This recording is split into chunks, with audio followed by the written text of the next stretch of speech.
Hello friends, నమస్తే. Welcome to target IAS for Telugu beginners YouTube channel. Friends, మన target IAS for Telugu beginners YouTube channel ద్వారా civil services ఎగ్జామినేషన్కి సంబంధించినటువంటి పూర్తి వివరాలు, అంటే exam pattern, procedure, book list, దాంతోపాటు ఎగ్జామ్ క్వశ్చన్ పేపర్ విధానం, డైలీ కరెంట్ అఫైర్స్, క్వశ్చన్ ఏ విధంగా అడుగుతారు, ఇటువంటి విషయాలన్నీ డిస్కస్ చేస్తున్నాం కదా. సో ఈ వీడియోలో మనం అత్యంత ఇంపార్టెంట్ అయినటువంటి ప్రతి సివిల్ సర్వీసెస్ ప్రిపేర్ అవుతున్నటువంటి అభ్యర్థి, తెలుగు మీడియం అతనైనా ఇంగ్లీష్ మీడియం వాళ్ళైనా ఖచ్చితంగా ఫాలో అవ్వాల్సినటువంటి ఒక important book, India year book గురించి పూర్తి వివరణ గురించి ఒకసారి చూద్దాం. సో అంతకంటే ముందు ఎవరైతే ఈ వీడియోతో మన ఛానల్ని ఫస్ట్ టైం చూస్తున్నారో వాళ్ళు ప్లీజ్ మన ఛానల్ని సబ్స్క్రైబ్ చేయండి, షేర్ చేయండి, లైక్ చేయండి. సివిల్ సర్వీసెస్ ఎగ్జామినేషన్కి సంబంధించి ఎటువంటి డౌట్స్ ఉన్నా సరే, ఏ బుక్ ఫాలో అవ్వాలి, ఏ విధంగా ప్రిపరేషన్ చేయాలి, ఎటువంటి కరెంట్ అఫైర్స్ ఫాలో అవ్వాలి, ఇలాగా తెలుగు మీడియం అభ్యర్థులు, ముఖ్యంగా తెలుగు మీడియం అభ్యర్థులకు సంబంధించి ఎటువంటి డౌట్స్ ఉన్నా సరే మన ఛానల్లో కామెంట్ రూపంలో కామెంట్లో పెట్టండి. మీ కామెంట్స్ని బట్టి మనం వీడియోస్ చేసి మీ డౌట్ని క్లియర్ చేయడం జరుగుతుందన్నమాట. ఇండియా ఇయర్ బుక్ సంబంధించినటువంటి ప్రిపరేషన్ టిప్స్, అసలు ఎందుకు ఇండియా ఇయర్ బుక్ ప్రిపేర్ అవ్వాలి, అసలు ఇండియా ఇయర్ బుక్ అంటే ఏంటి, అసలు టాపర్స్ అనేటువంటి వాళ్ళు ఇండియా ఇయర్ బుక్ని ఎందుకు ప్రిఫర్ చేస్తారు, ఇటువంటి విషయాలన్నీ మనం ఈ వీడియోలో ఒక సిలబస్ అనాలిసిస్ పైన పూర్తిగా చూద్దాం. సో మనం సబ్జెక్ట్లోకి ఎంటర్ అయితే, what is India year book? ఇది ప్రతి ఒక్క సివిల్ సర్వెంట్ దగ్గర ఉన్నటువంటి క్వశ్చన్. ఏ ఒక్కరు కూడా ఇండియా ఇయర్ బుక్ గురించి, మనకి ఏ బుక్ లిస్ట్ చెప్పేటి వాళ్ళు కూడా ఇండియా ఇయర్ బుక్ గురించి చెప్పడం చాలా తక్కువగా కనిపిస్తూ ఉంటుందన్నమాట. అంటే ఇండియా ఇయర్ బుక్ని మనం ఎందుకు ప్రిపేర్ అవ్వాలి అనేటువంటి విషయం చెప్పేటి వాళ్ళు మనకి చాలా తక్కువ మందే కనబడుతూ ఉంటారు. ఎవరు చూసినా సిలబస్కి సంబంధించినటువంటి ఏ ఏ బుక్స్ ఫాలో అవ్వాలి అనే విషయం చెప్తారు, కానీ ఇండియా ఇయర్ బుక్ ఎందుకు ఫాలో అవ్వాలి, ఎలా ఫాలో అవ్వాలి అనేటువంటి విషయం చెప్పే వాళ్ళు చాలా తక్కువ సంఖ్యలో ఉంటారన్నమాట. సో అందుకోసం మనం ఖచ్చితంగా ఇండియా ఇయర్ బుక్ గురించి తెలుసుకొని ప్రతి సివిల్ సర్వెంట్ కూడా, ప్రతి సివిల్ సర్వీసెస్ అభ్యర్థి కూడా ఖచ్చితంగా ఒకసారి ఇండియా ఇయర్ బుక్ని పైన పూర్తి అవగాహన పెట్టుకున్న తర్వాత మనం సివిల్ సర్వీసెస్ ఎగ్జామ్ని అటెంప్ట్ చేయవలసి ఉంటుందన్నమాట. అసలు ఏంటి ఇండియా ఇయర్ బుక్ అంటే ఏంటి అంటే, the book that contain total information about India and its territory along with the activities and features, events etcetera etcetera. అంటే భారతదేశానికి సంబంధించినటువంటి ఒక సంపూర్ణ అవగాహన కూడి, భారతదేశం, దాని ఉనికి, దానిలో చేసేటువంటి పనులు, భారతదేశం యొక్క విదేశాంగ విధానాలు, దానిలో జరిగేటువంటి ఈవెంట్స్, ఇలాగా భారతదేశం గురించి ఒక సంపూర్ణమైనటువంటి వివరాలతో కూడినటువంటి ఒక బుక్, దాన్నే మనం ఇండియా ఇయర్ బుక్ అంటామన్నమాట. ఈ ఇండియా ఇయర్ బుక్ మనకి ప్రతి సంవత్సరం రిలీజ్ చేయడం జరుగుతుంది. అంటే ఎవ్రీ ఇయర్, ఒక ఇయర్ నుంచి ఒక ఇయర్కి ఇండియా ఇయర్ బుక్లో అనేది మనకి కొత్త ఎడిషన్ అనేది రావడం జరుగుతుంది అన్నమాట.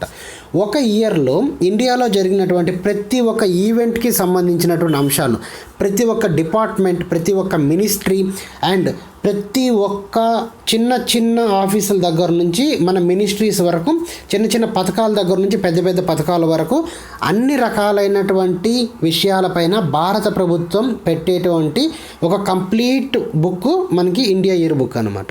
మనం ఒక్కసారి ఇండియా ఇయర్ బుక్ చదివితే మన భారత ప్రభుత్వ వ్యవస్థలు, అవి చేసేటువంటి పనుల మీద మనకి ఒక పూర్తి అవగాహన, ఒక పూర్తి పట్టు అనేది వచ్చేస్తుంది అనమాట. సో కాబట్టి ప్రతి సివిల్ సర్వీసెస్ యాస్పిరెంట్ కూడా సివిల్ సర్వీసెస్ ప్రిపరేషన్లో వాళ్ళు ఏ ఇయర్కి ప్రిపేర్ అవుతున్నారో ఆ ఇయర్ బుక్, అంటే ఇప్పుడు 2020లో ఎవరైతే రాయాలి అనుకుంటున్నారో వాళ్ళందరూ ఖచ్చితంగా మనకి 2019 year book and 2020 year book కూడా ఒకసారి చదవాల్సినటువంటి అవసరం ఉంటుందన్నమాట. అలాగా ప్రతి ఒక్కరు ఎవరైతే మనకి నెక్స్ట్ ఇయర్ రాయాలి అనుకుంటున్నారో అటువంటి వాళ్ళు ఈ year Indian year book and దాంతోపాటు వాళ్ళు ఎగ్జామ్ రాస్తున్నటువంటి సంవత్సరం ఇయర్ బుక్ కూడా ఖచ్చితంగా ఒకసారి చదవాల్సి ఉంటుందన్నమాట. అంటే వాళ్ళు ముందు ప్రిపరేషన్ టైంలో ఉన్నటువంటి ఇయర్ బుక్తో పాటు వాళ్ళు ఎగ్జామ్ రాసే టైంలో ఉన్నటువంటి ఇయర్ బుక్ కూడా ఖచ్చితంగా చదవాలి. దానిపైన పూర్తి అవగాహన, అనాలిసిస్ అనేది పెట్టుకోవాలన్నమాట. సో మనం ఇక్కడ చూస్తే దీనిలో ఏంటి, అసలు ఏముంటుంది ఇయర్ బుక్లో సిలబస్ అనేది ఒకసారి మనం ఇక్కడ అబ్జర్వ్ చేస్తే, syllabus of the Indian year book first chapter, దీనిలో మనకు మొత్తంగా టోటల్గా 30 వరకు కూడా చాప్టర్స్ ఉండడం జరుగుతుంది అనమాట. అంటే భారతదేశానికి సంబంధించినటువంటి ప్రతి ఒక్క విషయం కూడా కూలంకుషంగా చర్చించడం జరుగుతుంది. మన కరెంట్ అఫైర్స్ ఇవన్నీ మనం ఏ దాన్ని బేస్ చేసుకుని చదువుతామో ఆ బేసిక్ పాయింట్స్, ఆ పాయింట్స్కి ఉన్నటువంటి పునాదులన్నీ కూడా మనకి ఇండియన్ ఇయర్ బుక్లో జరుగుతాయి అన్నమాట. సో కాబట్టి మన ప్రిపరేషన్ స్టార్టింగ్ స్టేజ్లో ఉన్నప్పుడే ఇండియన్ ఇయర్ బుక్ గురించి ఒక సంపూర్ణమైనటువంటి అవగాహన అనేది మనం చేతిలో పెట్టుకోవాలి. ఇది చాలామంది నెగ్లెక్ట్ చేసేటువంటి అంశం ఏంటంటే, సివిల్ సర్వీసెస్ ప్రిపరేషన్ అంటే, ఎస్పెషల్లీ తెలుగు మీడియంలో ప్రిపేర్ అయ్యేటువంటి వాళ్ళకి కూడా సివిల్ సర్వీసెస్ ప్రిపరేషన్ అంటే ఇచ్చినటువంటి బుక్ లిస్ట్ ఫాలో అయితే సరిపోతుంది అనుకుంటే కుదరదన్నమాట. దాంతోపాటు మనం కొన్ని రకాలైనటువంటి ఎక్స్టర్నల్ సోర్సెస్ అనేది ఉంటాయి కదా, ఆ ఎక్స్టర్నల్ సోర్సెస్ అని చెప్పడంలో ఈ ఇండియన్ ఇయర్ బుక్ కూడా ప్రధానమైనటువంటి పాత్ర పోషిస్తుంది అన్నమాట. సో కాబట్టి సివిల్ సర్వీసెస్ ప్రిపేర్ అవుతున్నటువంటి వాళ్ళు ఖచ్చితంగా వన్స్ ఇన్ దేర్ ప్రిపరేషన్ వాళ్ళు చదువుతున్నటువంటి ఇయర్ బుక్ అనేది ఖచ్చితంగా ఫాలో అవ్వాలి. సో కాబట్టి ఇందులో మన ఫస్ట్ చాప్టర్ ఏంటంటే మనకి ల్యాండ్ అండ్ ద పీపుల్. అంటే భారతదేశానికి సంబంధించినటువంటి ల్యాండ్, భూభాగానికి సంబంధించినటువంటి ఒక సంవత్సరంలో వచ్చినటువంటి మార్పులు. ఉదాహరణకు మనకి 2019లో ఏం జరిగింది, జమ్మూ అండ్ కాశ్మీర్కి సంబంధించి బైఫర్కేషన్ అనేది జరిగిందనమాట. అక్కడ జరిగినటువంటి ఆ బైఫర్కేషన్ అంటే జమ్మూ కాశ్మీర్ విభజన ఆర్టికల్ 370 రద్దు ద్వారా ఆ విభజన చట్టం అంశాలు, భూభాగం అనేది ఏ విధంగా విభజించబడింది, అది మనకి 2019 ఇయర్ బుక్లో 2019 ఇయర్లో జరిగింది కాబట్టి 2020 ఇయర్ బుక్లో అది అప్డేట్ చేస్తారనమాట. సో ఇలాగా భారతదేశ భూభాగానికి సంబంధించినటువంటి ఒక ఇయర్లో జరిగినటువంటి మార్పులు, అసలు భూభాగం ఏ విధంగా ఉంది ఈ ఇయర్లో, ఇటువంటి విషయాలన్నీ మనం ఆ ఇయర్లో చదువుకుంటాం. దాని తర్వాత నేషనల్ సింబల్స్. మన భారతదేశానికి నేషనల్ సింబల్స్, మన జాతీయ జెండా కానివ్వండి, మన జాతీయ పక్షులు, జాతీయ జంతువు, జాతీయ క్రీడ, ఇటువంటి నేషనల్ జాతీయ గుర్తులు, ఇటువంటి వాటికి అంశాలకు సంబంధించినటువంటి ప్రతి ఒక్క విషయం కూడా మనకి కూలంకుషంగా అది ఏర్పడినటువంటి యాక్ట్ ద్వారా నుంచి అది ప్రస్తుత సంవత్సరంలో జరిగినటువంటి మార్పుల వరకు ప్రతి ఒక్క విషయం కూడా ఖచ్చితంగా చిన్న ప్రతి పాయింట్తో పాటు డిస్కస్ చేయడం జరుగుతుందన్నమాట. దాంతోపాటు చాలా ఇంపార్టెంట్ ఇండియన్ పాలిటీకి సంబంధించినటువంటి అంశాలు. ఇక్కడ ఇండియన్ పాలిటీ అంటే మన సబ్జెక్టులో ఉన్నటువంటి పాలిటీ వేరు. ఇండియన్ పాలిటీ అంటే సెంట్రల్ గవర్నమెంట్ మినిస్టరీస్ దగ్గర నుంచి స్టార్ట్ చేసి ప్రతి ఒక్క మినిస్ట్రీ, దాని కింద ఉన్నటువంటి డిపార్ట్మెంట్స్, దాని కింద ఉన్నటువంటి సబ్ డిపార్ట్మెంట్స్, ఇలాగా ప్రతి మినిస్ట్రీ, ప్రధానమంత్రి దగ్గర నుంచి ప్రధానమంత్రి కింద ఉన్నటువంటి ప్రతి ఒక్క మినిస్ట్రీకి సంబంధించినటువంటి అంశాలు, ఆ నిర్మాణ క్రమం అనేది ప్రతి విషయం ఈ పాలిటీలో ఖచ్చితంగా డిస్కస్ చేయడం జరుగుతుంది. ఇంకేమన్నా కొత్త మినిస్ట్రీస్ యాడ్ అయ్యాయా, లేదంటే కొత్త మినిస్ట్రీస్ ఏమన్నా తీసేశారా? ఉదాహరణకు మనకి 2019 ఎలక్షన్స్ జరిగిన తర్వాత కొత్తగా మినిస్ట్రీస్ ఫామ్ అయినప్పుడు మినిస్ట్రీ ఆఫ్ జలశక్తి అనేది ఫామ్ అయింది. అలాగా కొన్ని మినిస్ట్రీస్ అప్పుడప్పుడు బైఫర్కేట్ అంటే రెండుగా విడిపోవడం జరుగుతూ ఉంటాయి. వాటి కింద కొత్త డిపార్ట్మెంట్స్ని ఏర్పరచడం జరుగుతూ ఉంటుంది. ఇటువంటి వాటన్నిటిని కూడా మనం ఏ ఇయర్ జరిగినటువంటి అప్డేట్స్ అన్ని ఆ ఇయర్ పాలిటీలో చదువుకుంటాం. దాని తర్వాత అగ్రికల్చర్, ఇది మనకి మినిస్ట్రీ ఆఫ్ అగ్రికల్చర్ కింద టేక్ ఓవర్ చేయడం జరుగుతుంది.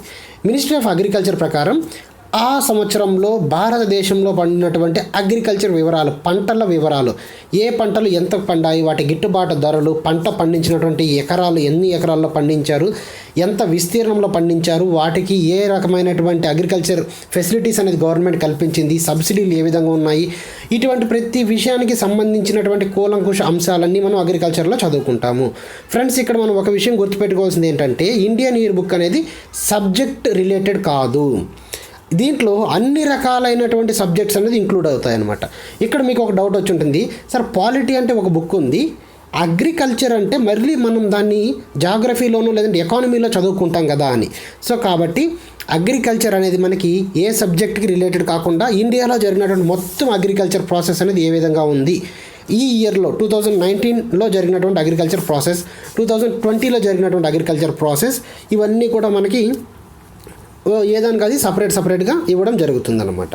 సో కాబట్టి 2019లో జరిగినటువంటి అంశాలన్నీ కూడా 2020 ఇయర్ బుక్లో మనకి అందుబాటులోకి వస్తాయి. దాని తర్వాత కల్చర్ అండ్ టూరిజం. మన భారతదేశం కల్చర్ దానికి సంబంధించినటువంటి టూరిజం, ఇవన్నీ కూడా మినిస్ట్రీ ఆఫ్ కల్చర్ కింద టేక్ ఓవర్ చేసి ఆ భారతదేశ సంస్కృతి సంప్రదాయాల పరంగా మరియు ఏదైనా కొత్త కొత్త ఎక్స్కవేషన్స్ బయటపడినా, ఎక్కడైనా కొత్త కొత్త వాటికి ఏదైనా గుర్తింపు లభించిన కల్చర్ పరంగా అట్లాంటి విషయాలను ఏదైనా ప్రాధాన్యత సంపాదించుకున్నటువంటి విషయాలు ఏమన్నా ఉన్నా మన టూరిజంలో స్పాట్స్ కానివ్వండి, కల్చర్ కానివ్వండి, భాషలు, సంస్కృతి, ఇటువంటి వాటి గురించి మనం ఈ culture and tourism ministry of tourism కింద చదువుకుంటారు ఒక ఇయర్లో జరిగినటువంటి అంశాలన్నీ. దాని తర్వాత బేసిక్ ఎకనామిక్ డేటా. ఈ బేసిక్ ఎకనామిక్ డేటా అనేది మనకి స్టాటిస్టిక్స్ అండ్ ప్రోగ్రామ్ ఇంప్లిమెంటేషన్ అనేటువంటి మినిస్ట్రీ కింద టోటల్ ఒక ఇయర్లో ఉన్నటువంటి ఎకనామిక్ డేటా అనేది ఏ విధంగా ఉంది అంటే మన ఇండియన్ జీడిపి ఏ విధంగా ఉంది, మన ఫారిన్ రిజర్వ్స్ ఏ విధంగా ఉన్నాయి, ఎఫ్డిఐస్ ఏ విధంగా ఉన్నాయి, మన భారతదేశానికి విదేశీ మారక నిల్వలు ఏ విధంగా ఉన్నాయి, ఇటువంటి వాటన్నిటి గురించి కూడా మనం ఈ బేసిక్ ఎకనామిక్ డేటాలో చదువుకుంటాం అనమాట. దీన్ని statistics and programme implementation ministry కింద టేక్ ఓవర్ చేయడం జరుగుతుంది. దాంతోపాటు 7th వన్ కామర్స్. భారతదేశ వ్యాపార లావాదేవీలకు సంబంధించి మినిస్ట్రీ ఆఫ్ ఇండస్ట్రీస్ అండ్ కామర్స్కి సంబంధించినటువంటి ప్రతి ఒక్క అంశాన్ని కూడా కూలంకుషంగా చదువుకోవడం జరుగుతుందన్నమాట. అంటే భారతదేశ వ్యాపార లావాదేవీలకు సంబంధించినటువంటి అంశాలు. దాంతోపాటు communication and IT. Ministry of కమ్యూనికేషన్కి సంబంధించి ఈ కమ్యూనికేషన్ అండ్ ఐటీ డెవలప్మెంట్ అనేది మన భారతదేశంలో ఆ పర్టికులర్ ఇయర్లో ఏ విధంగా ఉంది, దానికి ఏ డిపార్ట్మెంట్స్ అనేది వస్తాయి దాని కిందకి, దానికి సంబంధించినటువంటి అంశాలన్నీ కూడా ఈ కమ్యూనికేషన్ అండ్ ఐటీలో చదువుకుంటాం. దాని తర్వాత డిఫెన్స్. ఇది మనకి చాలా చాలా ఇంపార్టెంట్. ఈ ఇయర్ కూడా మనకి బాగా న్యూస్లో ఉంది. మనకి నేపాల్ కాన్ఫ్లిక్ట్స్ వల్ల కానివ్వండి, లేదంటే చైనా కాన్ఫ్లిక్ట్స్ వల్ల కానివ్వండి, ఇటువంటి వాటన్నిటి వల్ల మనకి డిఫెన్స్ సెక్టార్ అనేది బాగా న్యూస్లో ఉంది. మన ఇండియన్ డిఫెన్స్ సిస్టమ్ గురించి తెలుసుకోవాల్సినటువంటి అవసరం ప్రతి ఒక్క సివిల్ సర్వెంట్ అభ్యర్థికి కూడా ఖచ్చితంగా ఉందన్నమాట. సో కాబట్టి మనకి సైన్స్ అండ్ టెక్నాలజీలో డిఫెన్స్ అనేది చదువుకుంటాం. దాంతోపాటు ఆ పర్టికులర్ ఇయర్లో జరిగినటువంటి కొత్త కొత్త మార్పులు, డిఫెన్స్ సిస్టంలో వచ్చినటువంటి మార్పులు, ఉదాహరణకు ఏదైనా యుద్ధ విమానాలు కొన్నారా, లేదంటే మనకి రీసెంట్గా న్యూస్లో రాఫెల్ కానివ్వండి, ఇటువంటివన్నీ ఉంటాయన్నమాట. వాటన్నిటి గురించి కూడా మనకు కూలంకుష అవగాహన అనేది ఈ డిఫెన్స్ దాంట్లో చదువుకుంటాం. దాని తర్వాత ఎడ్యుకేషన్. ఇదేమో డిఫెన్స్ అనేది మినిస్ట్రీ ఆఫ్ డిఫెన్స్ కిందకు వస్తుంది. Education, human resources and development. ఒక పర్టికులర్ సంవత్సరంలో భారతదేశంలో విద్యా విధానం ఏ విధంగా ఉంది, విద్యాభివృద్ధి ఏ విధంగా జరిగింది అనే అంశం మీద మనకి ఈ education ministry of human resource development అనేది టేక్ ఓవర్ చేసి కంప్లీట్ డీటెయిల్స్ దాని కింద ఉన్నటువంటి డిపార్ట్మెంట్స్ దగ్గర నుంచి అది చేసినటువంటి పథకాలు, కొత్త కొత్త పథకాలన్నీ కూడా దానిలో పెట్టడం జరుగుతుందన్నమాట. దాని తర్వాత ఎనర్జీ. మినిస్ట్రీ ఆఫ్ ఎనర్జీ అనే మినిస్ట్రీ కిందకి మన భారతదేశంలో ఉన్నటువంటి ఎనర్జీ సెక్టార్స్, ఏ విధంగా ఎనర్జీ జనరేషన్ అనేది ఉంది, ఆ పర్టికులర్ ఏరియాలో డెవలప్మెంట్ అయిందా, లేదంటే ఏమన్నా సడలింపులు జరిగిందా, ఏమైనా కొత్త కొత్త పథకాలు డెవలప్ అయ్యాయా, ఇటువంటి విషయాలన్నీ కూడా మనం ఎనర్జీ కింద చదువుకుంటాం. దీన్ని మినిస్ట్రీ ఆఫ్ ఎనర్జీ డెవలప్ చేయడం జరుగుతుందన్నమాట. మినిస్ట్రీ ఆఫ్ ఎన్విరాన్మెంట్ కింద భారతదేశ పర్యావరణం, మినిస్ట్రీ ఆఫ్ ఎన్విరాన్మెంట్ అనేది ఒక పర్టికులర్ ఇయర్లో, ఇప్పుడు 2019 తీసుకుంటే 2019లో ఆ పర్టికులర్ ఇయర్లో తీసుకున్నటువంటి మొత్తం ఎన్విరాన్మెంట్ అంశాలన్నీ కూడా మనకి కూలంకుషంగా చర్చించడం జరుగుతుందన్నమాట. దాంతోపాటు finance.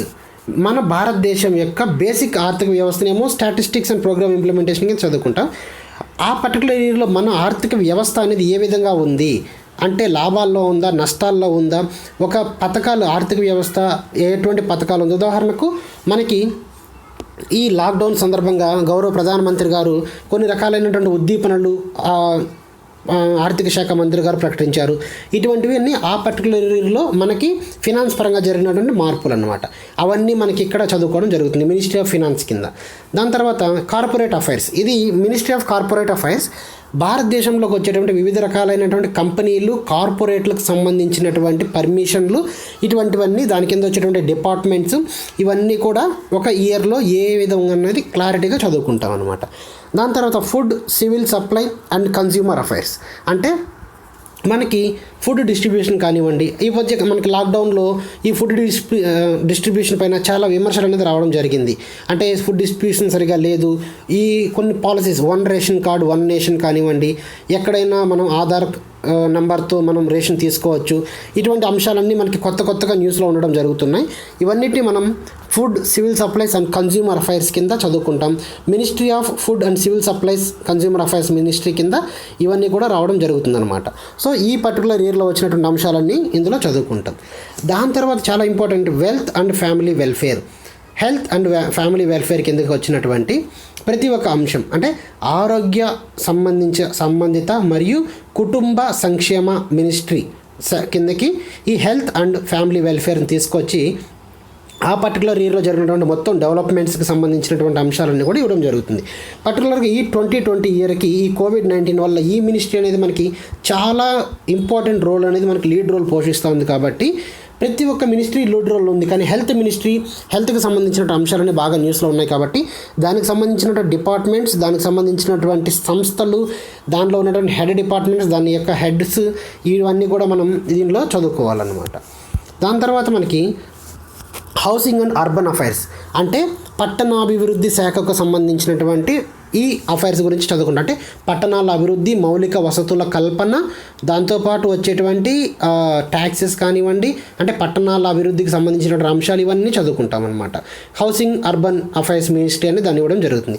India and the world, ministry of external affairs భారతదేశానికి సంబంధించినటువంటి ఇతర దేశాలతో ఉన్నటువంటి సంబంధాలపైన మనకి ఇండియా అండ్ ద వరల్డ్ సంబంధించినటువంటి ఆ పర్టికులర్ ఇయర్లో మనం ఏదైనా దేశంతో ఏదైనా ఒప్పందాలు కుదుర్చుకున్నామా, ఏదైనా నూతన కూటములు అనేది ఏర్పడిందా, లేదంటే ఏదైనా దేశంతో మన దేశానికి ఎటువంటి వ్యాపార సంబంధమైనటువంటి గొడవలు ఏమన్నా వచ్చాయా, ఇటువంటి అంశాలన్నింటినీ కూడా మనం India and the world ministry of external affairs కింద చదువుకుంటాం అనమాట. దాని తర్వాత ఇండస్ట్రీ, భారతదేశంలో ఇండస్ట్రియల్ డెవలప్మెంట్స్కి సంబంధించి ministry of industry and commerce, ఈ మినిస్ట్రీ కింద ఇండస్ట్రియల్ డెవలప్మెంట్కి సంబంధించి చదువుకుంటాం. న్యాయశాఖ, భారతదేశంలో ఉన్నటువంటి న్యాయ విధానం పైన 1 సంవత్సరంలో కంప్లీట్ అనాలసిస్. అంటే ఇప్పుడు సపోజ్ 2019లో కొన్ని ఇంపార్టెంట్ జడ్జిమెంట్స్ రావడం జరిగింది. ఆ జడ్జిమెంట్స్కి సంబంధించినటువంటి అంశాలన్నింటినీ మనం ఈ లా అండ్ జస్టిస్లో చదువుకుంటాం అన్నమాట. అంటే దాంతోపాటు ఆ న్యాయశాఖలో వచ్చినటువంటి మార్పులు ఇట్లా మొన్న 2019లో జడ్జీల సంఖ్యను పెంచడం జరిగింది సుప్రీంకోర్టుకి సంబంధించి. అలాగే కొన్ని రకాలైనటువంటి అంశాలు, పాలిటిక్స్ సంబంధించినటువంటి అంశాలన్నీ కూడా ఈ లా అండ్ జస్టిస్లో వస్తాయి. దాని తర్వాత మనకి labour and skill development ministry, ఉపాధి కల్పనకు సంబంధించినటువంటి అంశాలు, దానికి సంబంధించి ఎటువంటి పథకాలు అనేది ఆ సంవత్సరంలో వచ్చాయి, దానికి సంబంధించి ఎటువంటి డిపార్ట్మెంట్స్ అనేది వర్క్ చేస్తున్నాయి అనేది మనం లేబర్ అండ్ స్కిల్ డెవలప్మెంట్లో చదువుకుంటాం. ఈ 2020లో మనకి చూసాం చాలామంది వలస కూలీలు పడినటువంటి వర్ణనాతీత వేదనలన్నీ కూడా, అటువంటి వాళ్ళందరికీ కూడా ఉపాధి కల్పనే లక్ష్యంగా పనిచేస్తున్నటువంటి భారత ప్రభుత్వ ఉపాధి కల్పన శాఖకు సంబంధించినటువంటి అంశాలు ఇవన్నీ కూడా మనం ఈ ఒక పర్టికులర్ ఇయర్లో చదువుకుంటాం. దాని తర్వాత మాస్ కమ్యూనికేషన్కి సంబంధించి కొంచెం ఇంపార్టెంట్ అనమాట. సో మాస్ కమ్యూనికేషన్ మనకి information technology and broadcasting ministry కింద వస్తుంది. అంటే ప్రసార మాధ్యమాల ద్వారా భారతదేశంలో ఉన్నటువంటి ఇన్ఫర్మేషన్ టెక్నాలజీ అనేది మనకు డెవలప్ చేయడం ద్వారా మనం చదువుకోవచ్చు అన్నమాట. ఇక్కడ ఒక విషయం మనం గమనించాల్సింది ఏంటంటే ministry of communication and information టెక్నాలజీకి మినిస్ట్రీ ఆఫ్ మాస్ కమ్యూనికేషన్ టెక్నాలజీకి చాలా తేడా ఉంది. మాస్ కమ్యూనికేషన్ అంటే మనకి బ్రాడ్కాస్టింగ్ అంటే ప్రజలకు ఇన్ఫర్మేషన్ని చేరవేయడం అనమాట. అక్కడ ఐటీ డెవలప్మెంట్ అండ్ కమ్యూనికేషన్ అంటే మనం సాంకేతిక పరంగా సాధించినటువంటి అభివృద్ధి. ఈ 2 విషయాలు మనం ఇక్కడ గుర్తుపెట్టుకోవాలి. ఇక్కడ మాస్ కమ్యూనికేషన్ మనకి ఎందుకు బ్రాడ్కాస్టింగ్ కానివ్వండి, ఛానల్స్ కానివ్వండి, టెలికాస్టింగ్ న్యూస్ ఛానల్స్ ఇటువంటివన్నీ వస్తాయన్నమాట. దాని తర్వాత ప్లానింగ్ కమిషన్స్, మనకి ఇప్పుడు నీతి ఆయోగ్ ఉంది కదా. సో ఈ ప్లానింగ్ కమిషన్స్, నీతి ఆయోగ్ ఇవన్నీ ఎప్పుడు ఏర్పడ్డాయి, ఎలా మార్పులు చెందాయి, అసలు 5 years ప్లానింగ్స్ ఏ విధంగా జరిగాయి, ఇటువంటివన్నిటిని కూడా మనం ప్లానింగ్లో చదువుకుంటాం. దాంతోపాటు రూరల్ డెవలప్మెంట్, భారతదేశంలో జరిగినటువంటి గ్రామీణ అభివృద్ధికి సంబంధించి మినిస్ట్రీ ఆఫ్ రూరల్ డెవలప్మెంట్ కింద కంప్లీట్ అనాలిసిస్. అండ్ దాంతోపాటు సైన్స్ అండ్ టెక్నాలజీ డెవలప్మెంట్, భారతదేశంలో జరిగినటువంటి సైన్స్, శాస్త్ర సాంకేతిక రంగాలలో మనం సాధించినటువంటి అభివృద్ధి, ఇస్రో కానివ్వండి, లేదంటే మనం సాధించినటువంటి ప్రయోగాత్మక విజయాలు కానివ్వండి, ఇవంటివన్నీ మనం SNT సైన్స్ అండ్ టెక్నాలజీ డెవలప్మెంట్లో చదువుకుంటున్నాం. ట్రాన్స్పోర్ట్ సెక్టర్, ఒక పర్టికులర్ ఇయర్లో మన ministry of transport, central ministry of transport కింద చదువుకుంటాం. భారతదేశంలో ఏ కొత్త రకాలైనటువంటి రహదారుల నిర్మాణం దగ్గర నుంచి మన ట్రాన్స్పోర్ట్ సెక్టార్స్ అంటే ప్రతి ఒక్కటి రోడ్డు మార్గం, రైలు మార్గం, జల మార్గం ఇటువంటివన్నిటి దాని కింద చదువుకుంటాం. దాని తర్వాత వాటర్ రిసోర్సెస్. ఇక్కడ ఇందాక మనం డిస్కస్ చేసినట్లు మినిస్ట్రీ ఆఫ్ జలశక్తి 2019లో కొత్తగా పెట్టారు. ఈ మినిస్ట్రీ కిందకి సంబంధించినటువంటి అంశాలన్నీ కూడా వాటర్ రిసోర్సెస్లో చదువుకుంటాం. అంటే జలశక్తి మినిస్ట్రీ, నీటి శాఖకు సంబంధించినటువంటి అంశాలన్నీ ఇందులో వస్తాయి. దాని తర్వాత సంక్షేమ శాఖకు సంబంధించినటువంటి అంశాలన్నీ కూడా వెల్ఫేర్లో చదువుకుంటాం. అంటే ప్రజల సంక్షేమ విషయాలకు సంబంధించినటువంటి అంశాలు. దాంతోపాటు యూత్ అఫైర్స్ అండ్ స్పోర్ట్స్. భారతదేశంలో స్పోర్ట్స్కి చాలా ఇంపార్టెంట్ రోల్ ఉంది కాబట్టి భారతదేశంలో ఉన్నటువంటి యూత్ అఫైర్స్కి సంబంధించినటువంటి అంశాలు, స్పోర్ట్స్కి సంబంధించినటువంటి అంశాలన్నీ కూడా మినిస్ట్రీ ఆఫ్ స్పోర్ట్స్ కింద చదువుకుంటాం అన్నమాట. దాంతోపాటు స్టేట్స్ అండ్ యూనియన్ టెరిటరీస్. భారతదేశ కేంద్ర ప్రభుత్వానికి మరియు యూనియన్ టెరిటరీస్కి రాష్ట్రాలకు మధ్య ఉన్నటువంటి సత్సంబంధాలు, వాటి మధ్య ఏదైనా మార్పులు చేర్పులు, ఆ ఇయర్లో జరిగినటువంటి పరిణామ క్రమాలపైన మనం చదువుకుంటాం. దాని తర్వాత diary of the national events. ఒక సంవత్సరంలో మన భారతదేశం జాతీయపరమైనటువంటి అంశాలకు సంబంధించి చేస్తున్నటువంటి పండుగలు కానివ్వండి, లేదంటే కార్యక్రమాలు కానివ్వండి, ఇటువంటి వాటన్నిటికి సంబంధించి ఒక డైరీ, అంటే ఏ రోజు ఎటువంటి కార్యక్రమం భారతదేశ కేంద్ర ప్రభుత్వ ప్రాధాన్యతలో జరుగుతోంది, ఇటువంటి విషయాలన్నీ కూడా ఇందులో చదువుకుంటాం అనమాట. సో ఇందులో ప్రతి ఒక్క మినిస్ట్రీ కిందకు వచ్చేటువంటి ప్రతి ఒక్క డిపార్ట్మెంట్ కూడా మనకి డైలీ కరెంట్ అఫైర్స్లో మనం చూడడం జరుగుతుంది. సో ఎవరైతే సివిల్ సర్వీసెస్ ఆస్పిరెంట్ ఈ ఇండియా ఇయర్ బుక్ పైన ఒక కంప్లీట్ నాలెడ్జ్ అనేది పెట్టుకుంటారో వాళ్ళకి ఐఎమ్ షూర్ కరెంట్ అఫైర్స్ అనేది చాలా ఈజీ అవుతుంది వాళ్ళకి. అంటే కరెంట్ అఫైర్స్ మనం చదివినప్పుడు, సపోజ్ నిన్న మనం డిస్కస్ చేసినట్లు కోల్ గురించి ఆక్షన్కి సంబంధించి ఒక కరెంట్ అఫైర్ అనేది ఉంది. ఆ కోల్ ఆక్షన్కి సంబంధించి కరెంట్ అఫైర్ ఉండాలంటే ఫస్ట్ ఆఫ్ ఆల్ అది ఏ మినిస్ట్రీ కిందకి వస్తుందో మనకు తెలియాలి. అది ఏ మినిస్ట్రీ కిందకి వస్తుంది అని తెలియాలంటే దానికి సంబంధించి అసలు ఏ ప్రతిపాదికన మనకి అది ఏర్పడింది అనేది తెలియాలన్నమాట. సో ఈ ఇండియన్ ఇయర్ బుక్ చదవడం వల్ల మనకు కంప్లీట్ అనాలిసిస్ వస్తుంది. ఆ కంప్లీట్ అనాలిసిస్ ద్వారా మనం అక్కడ కరెంట్ అఫైర్స్ని చాలా ఈజీగా కనెక్ట్ చేసుకోవచ్చు అనమాట. సో ఇది ఫ్రెండ్స్ ఇండియన్ ఇయర్ బుక్ సిలబస్కి సంబంధించినటువంటి complete analysis. One of our friend subscriber ఒక ఆస్పిరెంట్ అడిగారు, సార్ ఇండియన్ ఇయర్ బుక్ని ఎలా ప్రిపేర్ అవ్వాలి అని. సో ఇది complete analysis of Indian year book. So thanks for your doubt. It's a valuable doubt really, చాలామందికి తెలియనటువంటి డౌట్. సో ఎవరైతే ఇంకా complete analysis Indian year book పైన ఇంకేదైనా ఇన్ఫర్మేషన్ కావాలి అంటే మన కామెంట్ బాక్స్లో కామెంట్ రూపంలో పెట్టండి. దాన్ని మనం కామెంట్ రూపంలో ఉన్నటువంటి మీ డౌట్ని వీడియో చేసి మీ డౌట్స్ని క్లియర్ చేయడం జరుగుతుంది. సో ఎవరైతే మన ఛానల్ని ఈ వీడియోతో ఫస్ట్ టైం చూస్తున్నారో ప్లీజ్ మన ఛానల్ని సబ్స్క్రైబ్ చేయండి, షేర్ చేయండి, లైక్ చేయండి. మీకు ఎటువంటి డౌట్స్ ఉన్నా సరే మన కామెంట్ బాక్స్లో పెట్టండి. So thanks for watching friends. Thank you.